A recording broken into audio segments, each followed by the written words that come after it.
Haleluya. Selamat pagi buat kita semua orang kudus Tuhan. Mari kita satu dalam doa. Bapa kami yang dalam surga, kami mengucap syukur berterima kasih Bapa buat hari yang baru ini. Kami mengucap syukur berterima kasih buat bukti penyertaan-Mu Bapa di hari ini, minggu ini Bapa. Kami sebelum kami melakukan aktivitas kami, biarlah Engkau beracara, firman-Mu beracara di setiap kehidupan kami. Nama Tuhan saja dipuji ditinggikan. Terima kasih Bapa, terima kasih Yesus. Urapi hamba-Mu yang akan mendengar firman Tuhan, bahkan yang mendengar juga Engkau mengurapi kami semua. Biarlah kuasa Roh Kudus yang beracara. Dalam nama Yesus Kristus kami berdoa. Haleluya. Amin. Puji nama Tuhan. Renungan kita pada pagi hari ini di Amsal 16 ayat yang ke-9. Amsal 16 ayat yang ke-9 dikatakan situ, hati manusia memikir-mikirkan jalannya, tetapi Tuhanlah yang menentukan arah langkahnya. Puji nama Tuhan. Dikatakan sini, hati manusia memikir-mikirkan jalannya, tetapi Tuhanlah yang menentukan arah langkahnya. Ini mengingatkan kita bahwa kehidupan kita, apapun yang kita sudah pikirkan, apapun yang kita mungkin sudah masuk dalam perencanaannya kita, dikatakan di sini ada Tuhan yang menentukan setiap arah langkah hidup kita.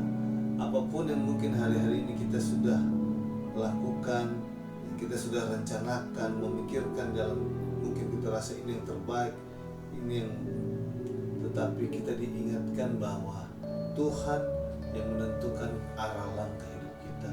Dengan ini kita bisa mengambil kesimpulan bahwa Tuhan yang berdaulat terus dalam setiap kehidupan kita, Tuhan yang beracara dalam setiap kehidupan kita. Apapun itu, dikatakan bahwa walaupun kita sudah memikirkan jalan-jalan kita, tetapi Tuhanlah yang mengatur langkah hidup kita. Ini berbicara bagaimana untuk kita dapat bisa hidup percaya kepada Tuhan, hidup benar-benar, hidup dengan mengandalkan Tuhan.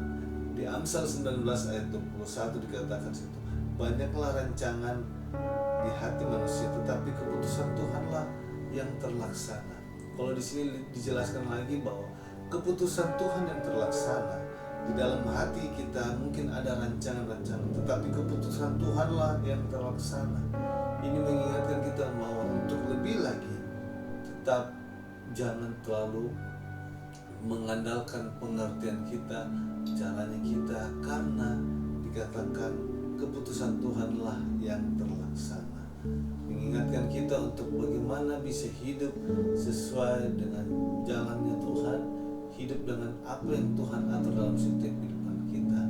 Kalau di Yeremia 29 dan 11, bagaimana rancangan Tuhan, bukan rancangan yang kecelakaan, tetapi rancangan damai sejahtera.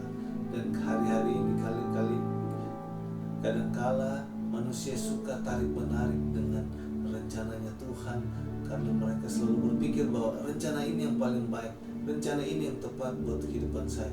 Saya memikirkan ini, saya harusnya begini-gini. Rancangan-rancangan kita kadangkala kita rasa yang terbaik, tetapi belum tentu rancangannya Tuhan, belum tentu dengan rencananya Tuhan. Ini mengingatkan kita bahwa ketika kita hidup untuk Dia, kita harus benar-benar berserah, dan dikatakan bagaimana keputusan Tuhanlah yang terlaksana, kehendak Tuhan yang jadi dalam kehidupan kita. Dan ini mengingatkan kita bahwa untuk tetap selalu hidup dengan mengandalkan Tuhan, hidup bagaimana dalam tuntunan Tuhan. Karena apapun yang kita rencanakan, apapun yang kita rancangkan dalam hati, keputusan Tuhanlah akan terlaksana dalam kehidupan kita. Ini mengingatkan kita bahwa untuk selalu menyerahkan segala apapun yang kita ingin buat, kita serahkan kepada Dia, karena Dialah yang menentukan segala langkah hidup kita. Dan ini mengingatkan kita bahwa Tuhan tidak pernah melepaskan hidup kita. Tuhan selalu ada dalam kehidupan kita. Dan mari jangan selalu kita memaksakan kehendak kita, apapun itu rencana-rencana kita, tetapi serahkanlah semuanya ke dalam tangan Tuhan. Di pasal 16 ayat yang ketiga dikatakan, serahkanlah segala perbuatanmu kepada Tuhan, maka terlaksanalah segala rencana. Ini mengingatkan kita bahwa ketika kita menyerahkannya, berarti kita sudah tahu, kita sudah bisa percaya kepada Tuhan. Orang yang merencanakan perbuatannya hidupnya adalah orang yang percaya kepada Tuhan. Contoh simpel, ketika kita mau meminjamkan sesuatu barang kepada orang lain, mungkin motor kita, tidak mungkin kita memberikan orang meminjamkan motor kita kepada orang yang kita belum percaya atau kita belum kenal. Sebaliknya juga sama seperti ini, ketika kita serahkan segala perbuatan kita, dikatakan maka terlaksanalah segala rencana kita. Berarti di sini bagaimana hidup kita harus tetap percaya kepada Tuhan dan bukan kepada rencana kita, rancangannya kita sendiri. Karena rencana Tuhan adalah rancangan yang baik, rancangan yang penuh damai sejahtera, yang bukan mendatangkan kecelakaan tetapi damai sejahtera. Puji nama Tuhan. Tuhan Yesus memberkati kita semua. Mari kita satu dalam doa. Bapa kami yang dalam surga, terima kasih buat firman-Mu.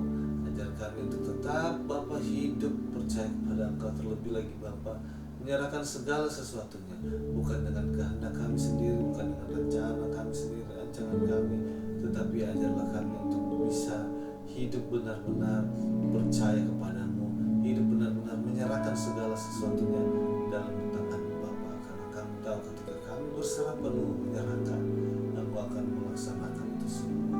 Tolong kami semua Bapa, hari yang kami akan lewati, minggu sepanjang minggu ini, ke dalam tangan-Mu kami serahkan ke dalam. Biarlah Engkau merancang semuanya Bapa. Terima kasih Bapa.